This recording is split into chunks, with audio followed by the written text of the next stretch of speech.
Hello guys, അപ്പൊ നമ്മളിന്ന് ഒരു കല്യാണത്തിന് പോകാൻ കേട്ടോ. നമ്മുടെ ചങ്കിന്റെ കല്യാണമാണ്. അപ്പൊ ആ കല്യാണത്തിന് വേണ്ടിട്ട് പാലക്കാട് ചിറ്റൂരിക്കാണ് നമ്മൾ പോണത്. ഫുൾ വൈബായിട്ടാണ് നമ്മൾ പോണത് കേട്ടോ. ഇവിടുന്ന് തന്നെ ഒരു പാട്ട് വെച്ച് തന്നാൽ ഞങ്ങൾക്കൊന്ന് എന്റർടൈൻ ചെയ്യാമായിരുന്നു. ഹിന്ദി പാട്ട് മതിയോ? ലാംഗ്വേജ് എന്തായാലും എനിക്ക് പ്രശ്നമല്ല.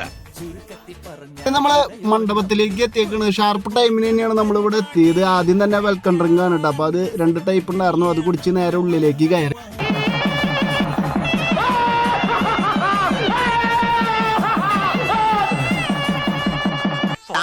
കാണിക്കരുത്, ഇവിടുന്ന് ആരും ഇത് എടുത്തോണ്ട് പോവില്ല, നിനക്കുള്ളത് തന്നെയാണ്. അങ്ങനെ ഭക്ഷണവും കാര്യങ്ങളൊക്കെ കഴിഞ്ഞ് നേരെ പായസം കുടിച്ച് നേരെ ഞങ്ങൾ പുറത്തേക്ക് ഇറങ്ങിയപ്പോ വെറ്റിലയും സുപ്പാരിയും ചുണ്ണാമ്പൊക്കെ കണ്ടപ്പോ ഒന്ന് മുറുക്കാന്ന് വിചാരിച്ചു. അപ്പൊ അതേ നമ്മളിവിടെ സുപ്പാരി ഇവിടെ നിന്ന് ഒരെണ്ണെടുത്തിട്ടുണ്ടായിരുന്നു. അതുപോലെ തന്നെ ഒരു വെറ്റിലെടുത്ത് നേരെ മുറുക്കാനുള്ള ആൾക്കാർക്ക് നമ്മൾ സെറ്റ് ചെയ്ത് കൊടുക്കുകയാണ് ചെയ്തത്. ഇനി നമുക്ക് നേരെ ചെക്കനും പെണ്ണിനെ കൂടെ നിന്നുള്ള ഒരു ഫോട്ടോ ആണ്. അത് എടുത്തു കഴിഞ്ഞ് നേരെ ഞങ്ങൾ തൃശ്ശൂർക്കാണ്. അപ്പൊ എന്തായാലും അടുത്ത വീഡിയോ കാണാം. ബൈ.